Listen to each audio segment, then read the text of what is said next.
Hello viewers, my name is Nimsima Alicia from Lakeside, Coll, Luzira, and she is Kanyere Marion. This is Secheraka Vuma Elisha, and she is Chokunzire Doreen.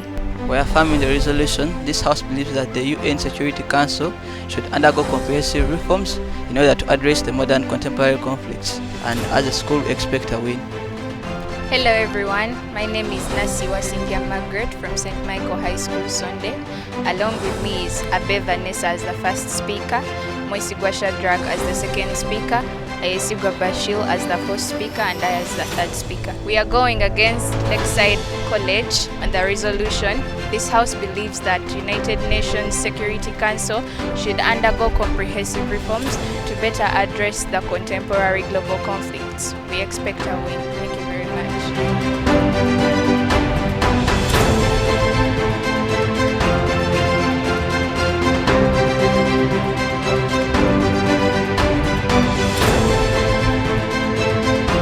House rules. Each speaker has 5 minutes. The first and last minutes are protected. The judge will ring a bell to signal the protected time. The bell will ring continuously after 5 minutes. Resolved. This House believes that the UN Security Council should undergo comprehensive reforms to better address contemporary global conflict. My name is Lakeside College Luzira. Before I go further, allow me first break down the key points or the key words of the resolution. UN Security Council is one of the 6 principal organs of the UN and is charged with ensuring international peace and security, recommending the admission of new UN members to the General Assembly, and approving any changes in the UN Charter. Comprehensive reforms. These refer to the blood large-scale changes implemented to improve an organization, system, or society. And this is according to iwi.org. To better address is to identify the root cause, communicate respectively, and focus to find solution other than assigning them. Contemporary global conflicts refer to ongoing or recent disputes and tensions, often involving violence between different actors on the world stage. And ladies and gentlemen, we as team affirmers, we've come up with the UN Security Council members. Those are 193 members associating with the veto power countries of the UN, which is China, France, Russia, UK, and USA. And these are actually allowed to block any substantive draft resolution regardless of the level of international support, and this is according to www.securitycouncilreport.org. Ladies and gentlemen, we've not stopped there. We've gone further to look at how the UN Security Council currently addresses the contemporary global conflicts.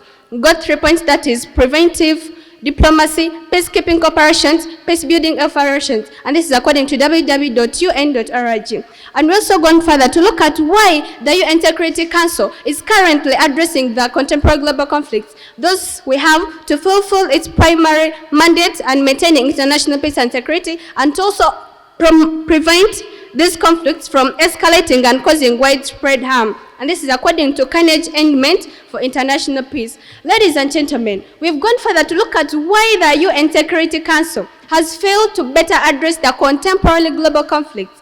One, we have veto power and security gridlock, and there are 5 permanent members. Veto power and security gridlock. The 5 permanent members each hold veto power, which they use to block resolutions that threaten their interests or those of their alliances. And this is according to globalpolicy.org. We've not stopped there. We've gone further to look at the reasons why the UN Security Council has failed to better address the contemporary conflicts, the contemporary global conflicts. That is, they have outdated representation. The UN Security Council reflects the power balance of 1945.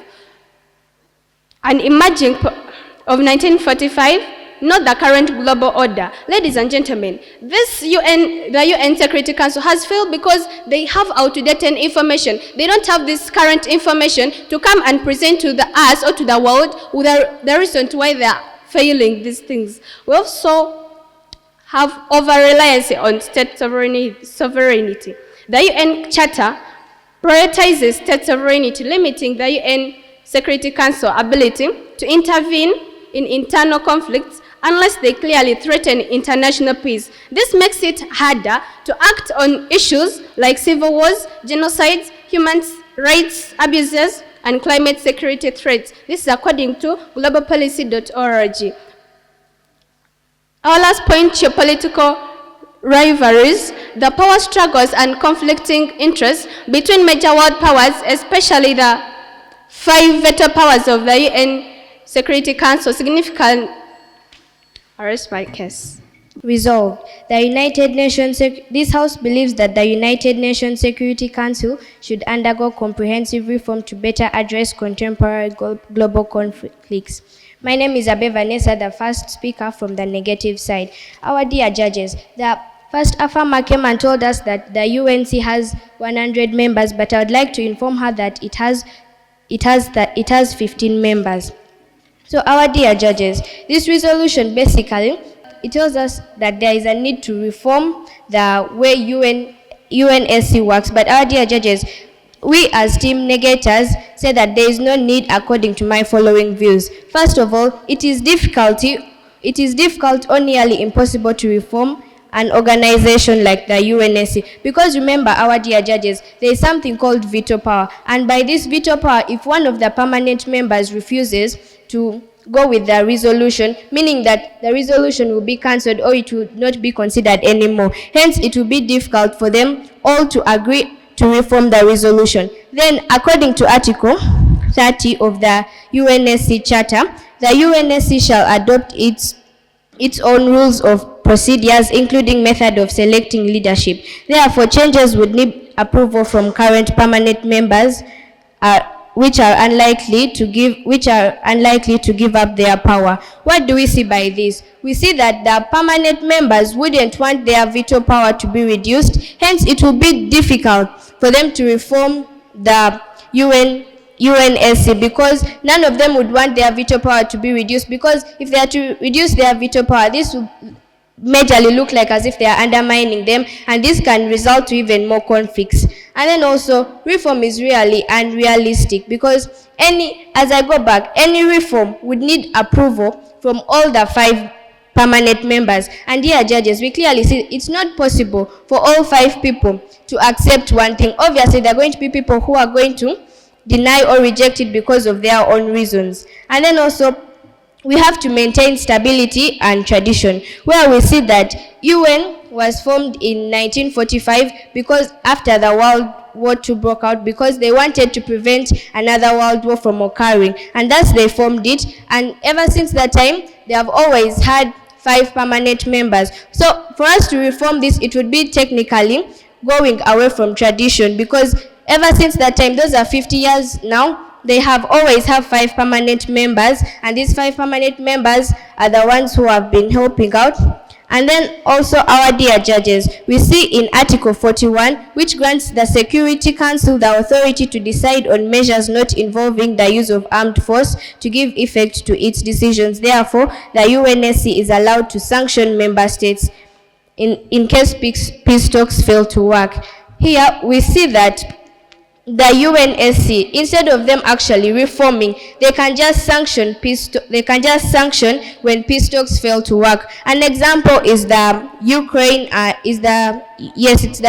and Russia war, where we see that Ukraine gave a resolution to the UNSC that they should stop Russia from attacking them. But clearly, because Russia is part of the UNSC, Russia voted against that resolution, meaning they have failed to solve that global conflict, and hence it is becoming very difficult. So we are suggesting that they should actually sanction. And our dear judges, what is to sanction? A sanction is a threatened penalty for disobeying a law or rule. And we say that they should, instead of them reducing their veto power, they should sanction the countries. I rest my case. This is the High School Crossfire. We'll be back in a minute. This is the High School Crossfire. Welcome back. Resolved, This House believes that the UN Security Council should undergo comprehensive reform to better address contemporary global conflicts. Nimsima Alicia is the name Lakeside Coll Luzira. First of all, the precurrent speaker told us that reforming the UN is impossible, but there is an equal representative in the UN Security Council. So moving on, dear judges, I'm going to start with why the UN Security Council should undergo comprehensive reform to better address contemporary global conflicts, to either limit or regulate veto use so that the humanitarian crisis and serious conflicts aren't ignored due to political alliances or power politics. Reform would hope to ensure that decisions that are made based on international law and human rights, not political convenience, making the council more fair and accountable. Reforming the membership would increase inclusivity and legitimacy, ensuring that all regions and emerging powers have a voice in maintaining global peace. A more diverse and representative United Nations Security Council would be better equipped to understand and handle contemporary global conflicts. Moving on to how the UN Security Council should better address the contemporary global conflicts. First of all, they have to reconsider the veto power. The veto power normally leads to deadlock where they have opposing interests. Then they are denied. It normally leads to deadlock where the members in the veto power have opposing interests denied. So we should reconsider the veto power. This is by limiting the veto use. We should also set the UN should also set the stronger early warning systems. This is going to help in maintaining and keeping peace, and this is also going to prevent the conflict. It should also address root causes. This is by finding out what is the major cause of what is happening and what is going to happen after they find out the major cause. They are going to find the solution to the problem, and what is going to happen? Everything is going to be solved. And then they should also promote transparency. Transparency, we are going to find out what is happening and also come up with possible solutions. We as the negators are suggesting that the UN security should undergo comprehensive reforms to better address contemporary global conflicts. I therefore rest my case. Resolved. This House believes that the United Nations Security Council should undergo comprehensive reform to better address contemporary global conflicts. Mkno Shadrach, my name is from St. Michael High School, negating team. Now, dear judges, I'm going to start with the rebutting. Now, I want to correct my dear affirmatives that the United Nations Security Council is not comprised of the number of members that they told us. It is actually made of 15 members, whereby 10 are non-permanent and then 5 are permanent. Now, the 5 permanent members are the members that carry veto power. And they've been speaking of veto power. Veto power is whereby that power, when they possess it, it means that even if 4 out of the 5 make a decision and 1 refuses, that decision will be counted out. Now, dear judges, they come here and they tell us, I want to tell them that the UNSC does not approve changes in the United Nations Charter. In fact, it is the General Assembly that is supposed to approve, not the United Nations Security Council. The General Assembly, for the United Nations Charter to be improved or to be reformed, it needs the 2/3 of the General Assembly to sit, and then they agree, and then with all the 5 members. Now, dear judges, it means that if these people want to make any reforms on the United Nations Security Council, and those reforms are going to affect the 5 permanent members, it means they won't pass through, because the 5 permanent members must first agree to the reforms. Now, if one of the permanent members does not agree, the resolution will be automatically phased out. Now, dear judges, United Security Council, how do they plan to phase out the veto power? They should come and tell us whether they want to phase out the veto power, because practically with the veto power still in place, there is nothing that they are going to do. United Nations Security Council has outdated information. That is what they say to us. Now, dear judges, United Nations was made in 1945. You want to tell me that the presidents that were ruling by that time are still ruling by this time? The presidents keep on changing. And because presidents keep on changing, it means even the members themselves keep on changing,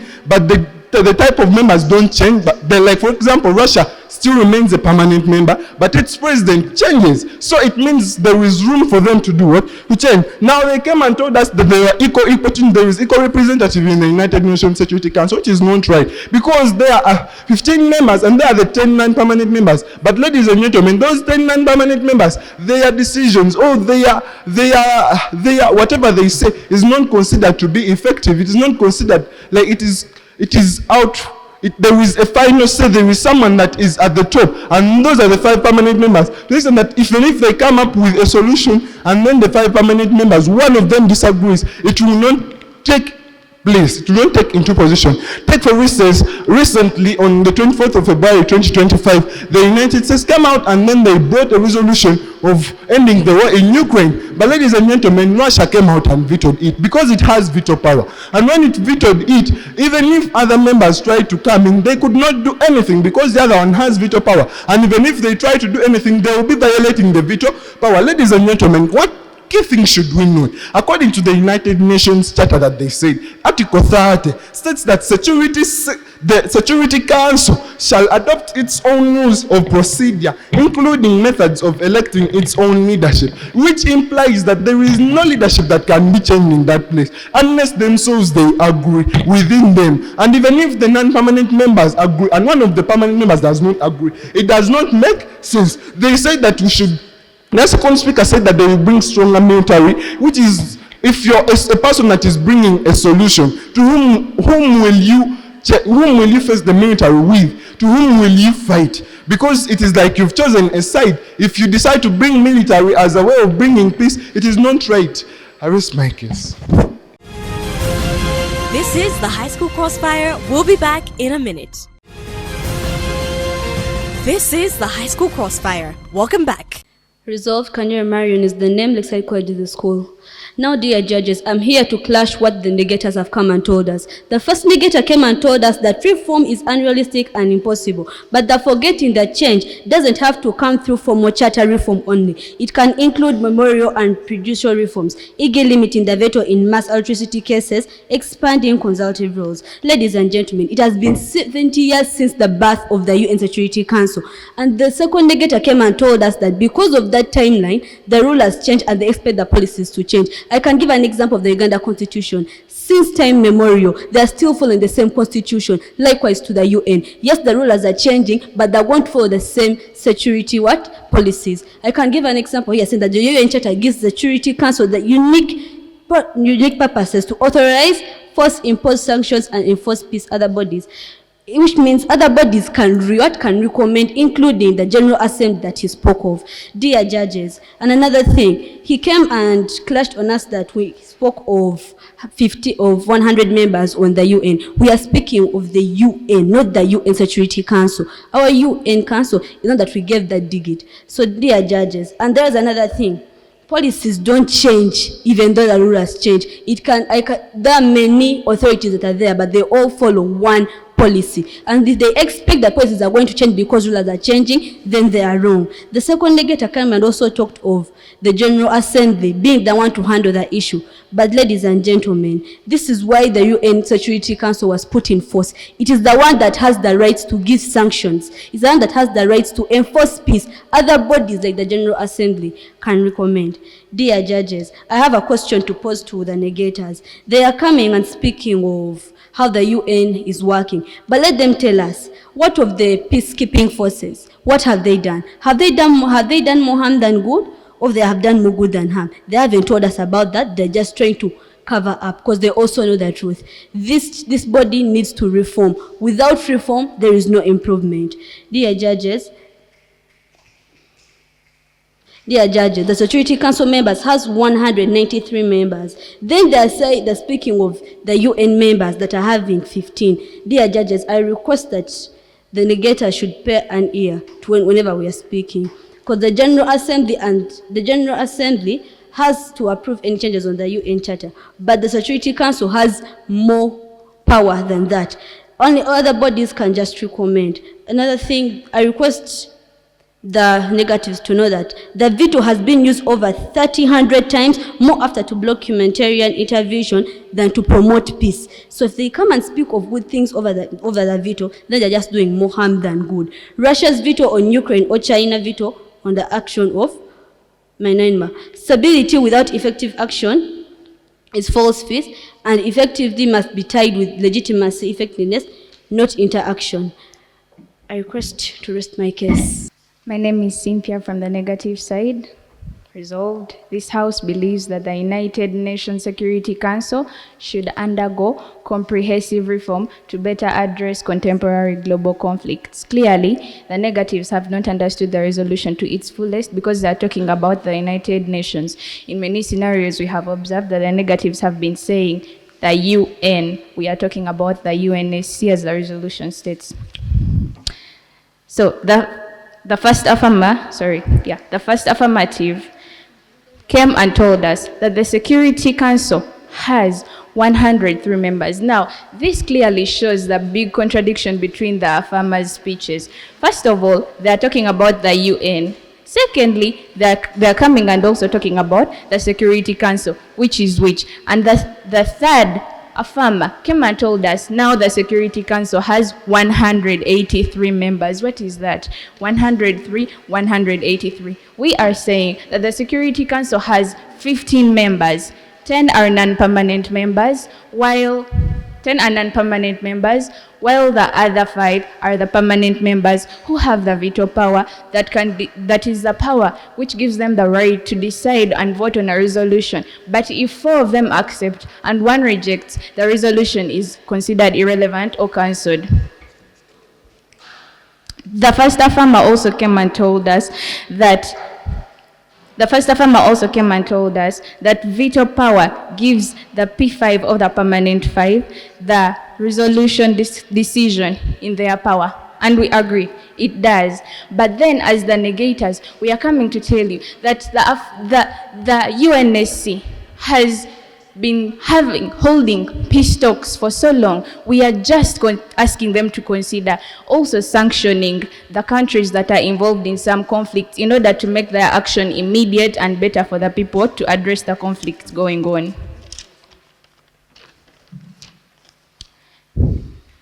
The second affirmer also talked about the issue that there is no equal representative in the UN Council. So she said that if they are including more seats on the UNSC Council, they are promoting inclusivity and representation of the other member states. But let's look at this. The Article 30 of the UNSC Charter talks about the fact that this organization is responsible for making their own rules, therefore they can decide their own members, therefore the veto power cannot be limited. The affirmers are coming here telling us they're going to limit veto power, but they are clearly not understanding exactly what veto power is. They are changing the whole perspective of the word permanent. They are not going to add any members to this team. It is impossible. They are talking about the General Assembly being as another body that can also solve issues in the place of the UNSC, but that's a lie. No, why? Because the General Assembly also has members of the UNSC like US, Russia, China. Those people are there. You're not going to pass any reform through them that they will not also see this side in the UNSC. They are going to find everything and they are also going to reject it, and there is no reform going to go on. Let's talk about the fact that the last reform to be accepted by the UNSC was back in 1965. That was the one reform that they ever accepted, and they have never accepted any other reform. This reform was suggesting that they should increase the non-permanent members from 6 to 10, and it was the only reform ever accepted. So clearly, the affirmers are not looking at the effectiveness of their case. It is impossible to just impose a reform on such a big organization that has started out on its own. They amended their rules. You're not going to do anything to change their veto power or reduce it. Thank you very much. I rest my case. This is the High School Crossfire. We'll be back in a minute. This is the High School Crossfire. Welcome back. I request not to observe protocol. My name is Aisuwa Bashir, the 4th negator.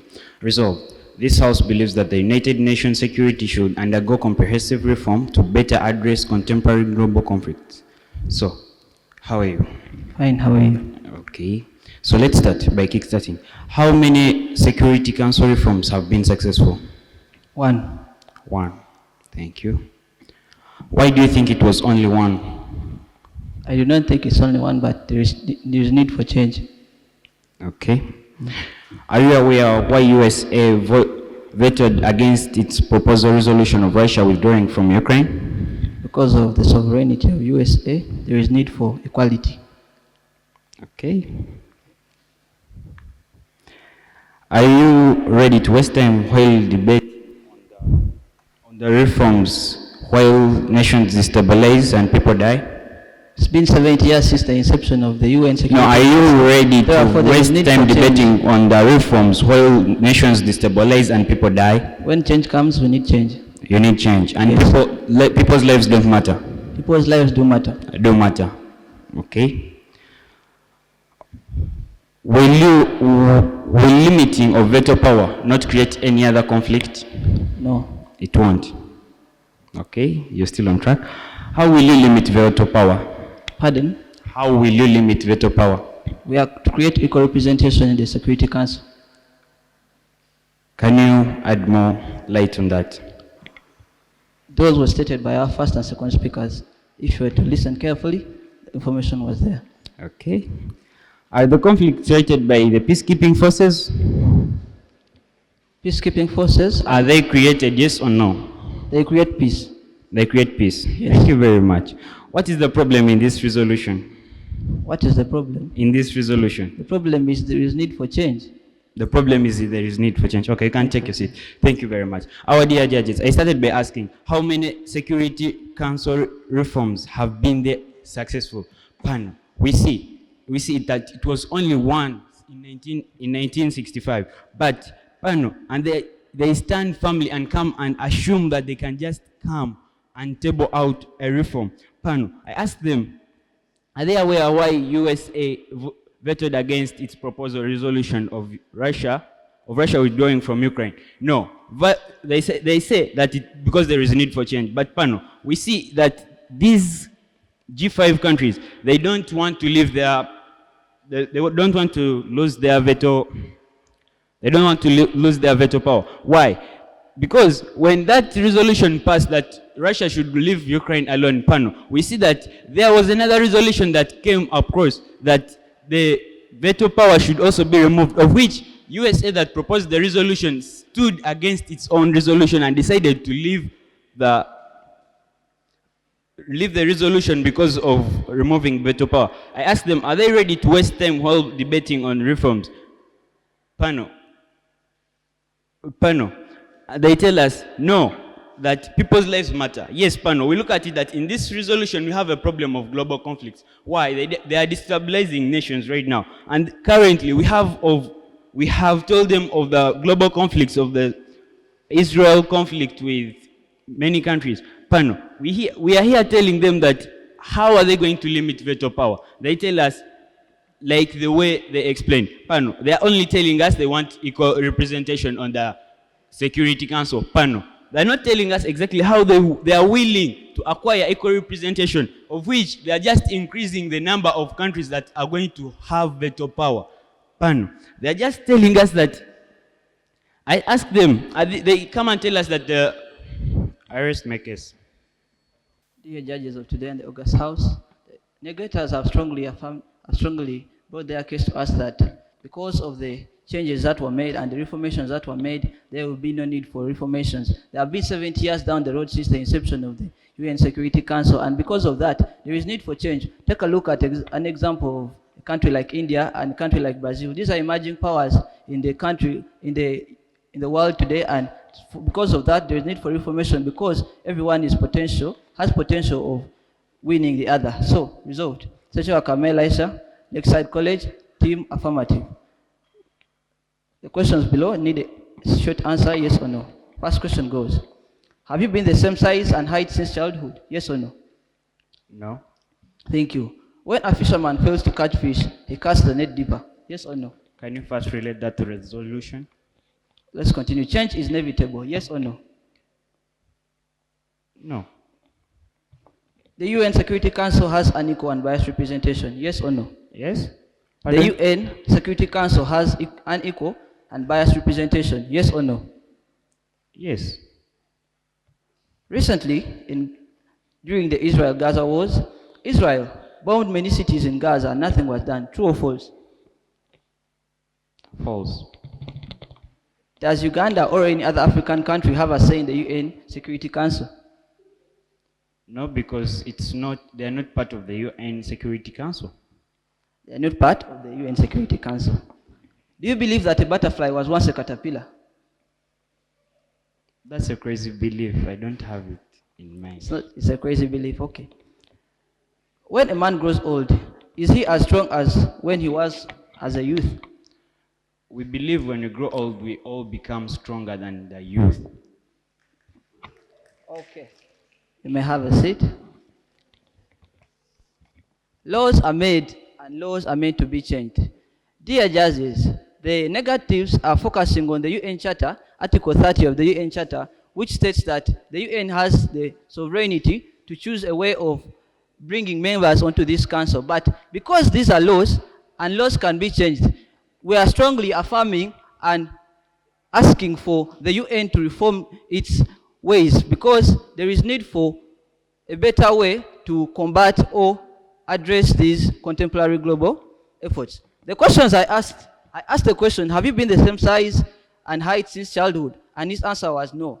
This simply means that since the UN Security Council was brought up in 1945, it's not supposed to run by the same rules, by the same principles, and by the same charters. Therefore, there is need for reformation such that we have each and every person having a say in the Security Council of the UN, because everyone matters.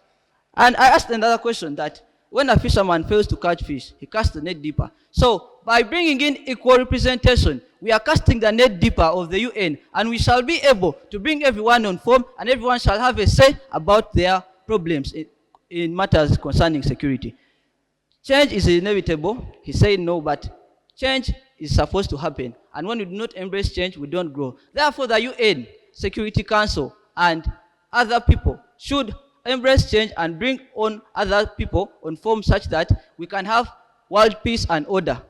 The next question, that UN Security Council has unequal and biased representation, of which his answer was a no. But according to the UN.org, the Security Council has only 15 members, of which 5 are permanent and 10 are just chosen to represent the different regions, which means that there is unequal representation of every country in the UN. And the UN Security Council is an organ of the UN, and the UN is based for countries, for over 193 countries, which means if every person is part of the UN, he is supposed to allow me rest my case. Thank you, and I welcome you back from that round. To start with, to Team Affirmative, you had 3 questions to answer here today. Why, what, how? I really applaud you the fact that you answered the why. You are able to tell us why do we need the reforms. We need the reforms because of unequal representation. We need the reforms because of this. We need the reforms because of that. Then the what. I also like the fact that you are able to come up and tell us what are some of the reforms we need. You talked about we need the reforms to promote transparency.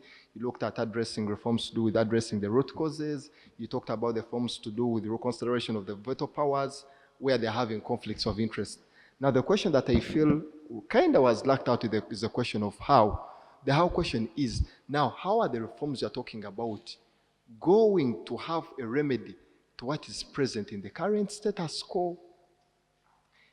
Good to answer the why, good to answer the what. You gave us the reforms, more so that when it came in the second speech, it's going the other side, but now the how question. So, how are the reforms that you are bringing going to remedy the challenges that are coming up with, or the challenges that we are having in the current status quo today?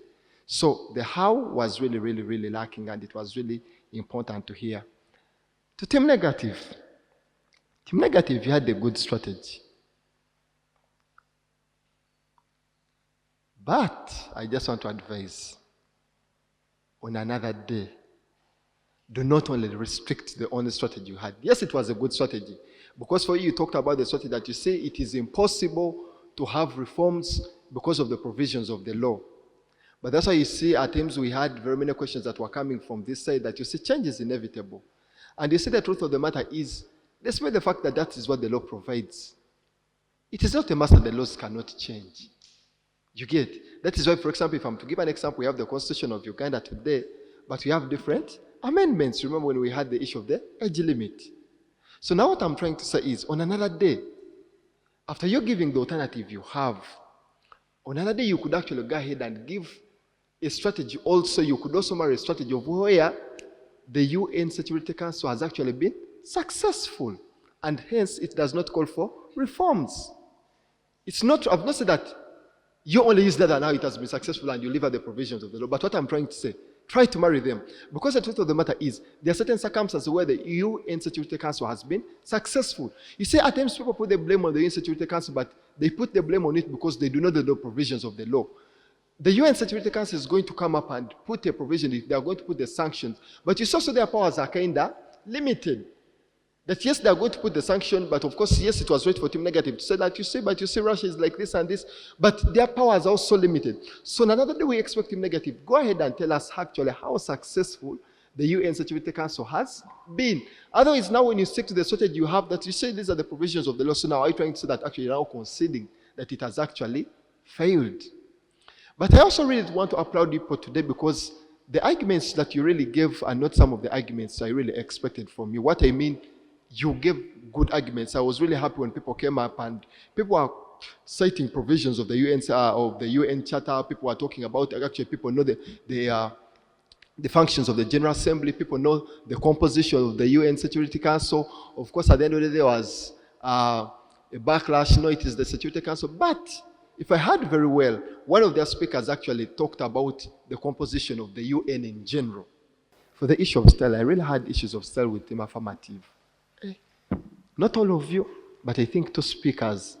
One used 2 minutes and 30 seconds, then one used, I think, 3 minutes. I don't know. Was it stage fright?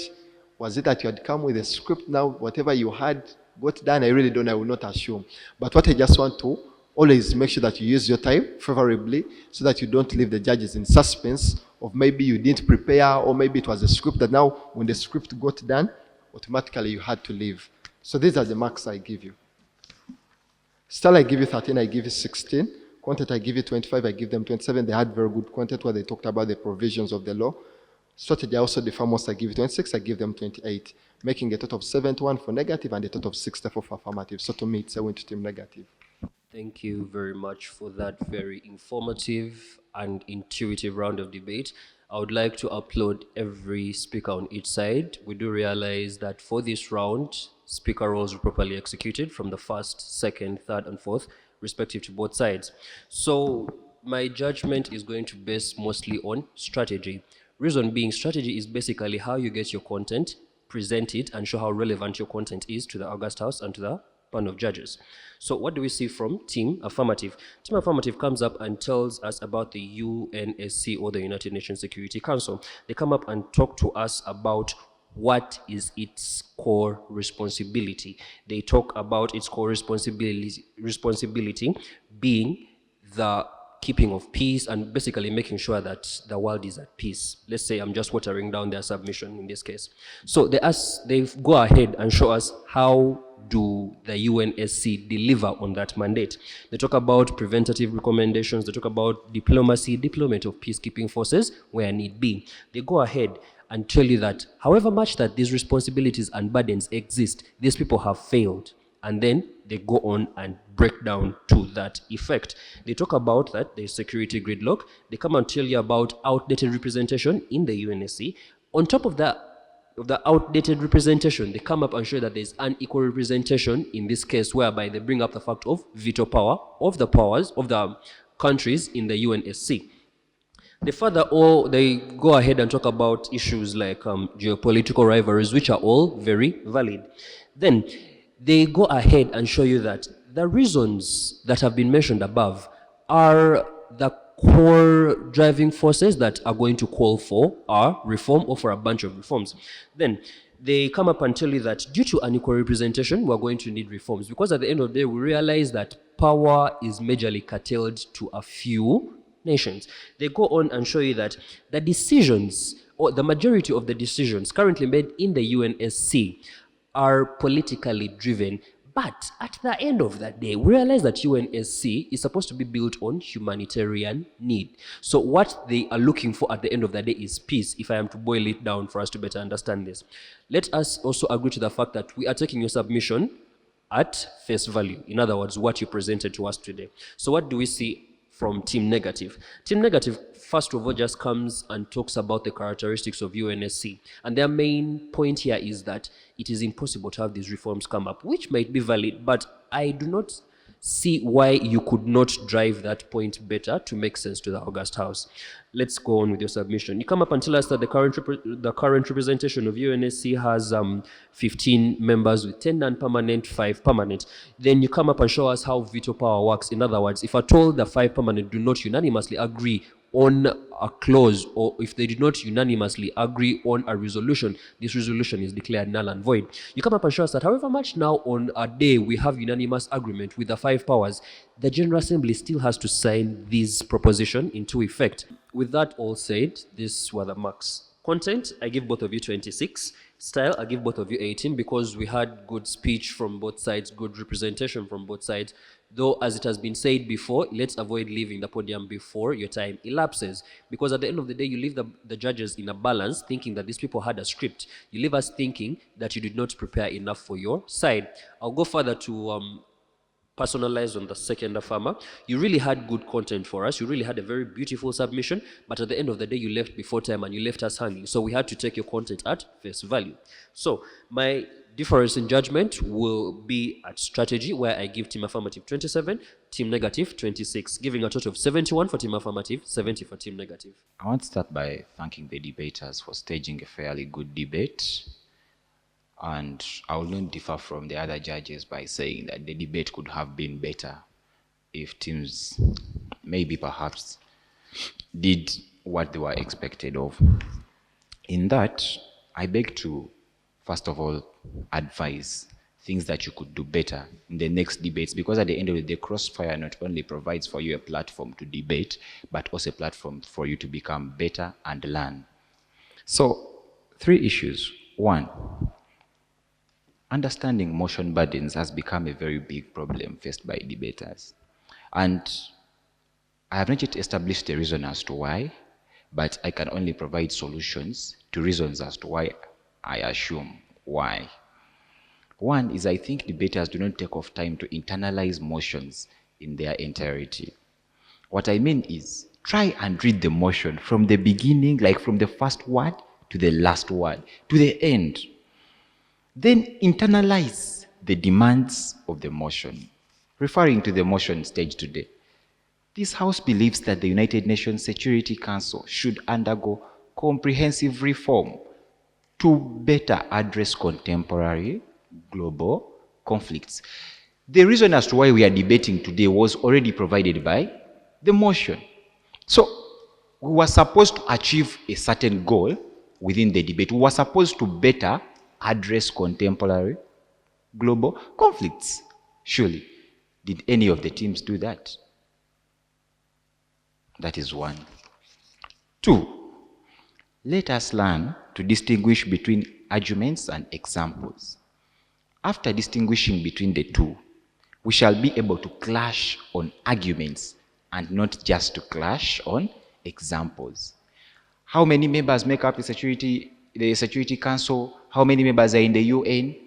Were not really so much relevant a clash point as compared to something like inclusivity in the Security Council. So, simple things that were lacking, but were very vital for you to win this debate, especially as an affirmative team. I liked the matter of fact that was now almost, in fact, the winning part of the affirmative, where they told us that change does not only happen legally through the laws, but also happens through judicial requests. But now, when you tell us through judicial requests, you need to create for us that world in which truly these judicial requests are going to be appreciated. Because negative is telling you that the judicial request cannot be accepted if the law does not provide for their appreciation. In that, even if the judiciary requests Still, we shall have to go to the UN Assembly, then we go back to Security Council, which then has articles that provide for its own making of procedures and its own ruling, of which they will even be vetoed. So, you had to take that extra burden to explain to us, now, under what provisions are we going to have appreciation of the judicial requests. Otherwise, that was a very good strategy. It was a very good rebuttal that came from the third affirmative, straight to the max. I give 15 for style for affirmative and 14 because of improper time management, but then also too much reading, limited explanation of arguments. Yeah, it affected you so much. I gave them 15. On content, I give affirmative 24, I give negative 22. Affirmative did very good research. Affirmative provided very good statistics, very good explanations, very good presentations of whatever they wanted to discuss. Why 22? You have many claims, but then you have limited content to exploit. Strategy-wise is where now I deferred. I give the affirmatives 23, I give the negatives 25. Why? They were able to exploit their strategy. Affirmatives had a very nice strategy, but they did not exploit it to the fullest to appreciate the motion burden in totality. I give the negative 62, I give the affirmative 61. So it is not a unanimous decision, it is a split decision 2-1 that the negatives take the debate. Thank you.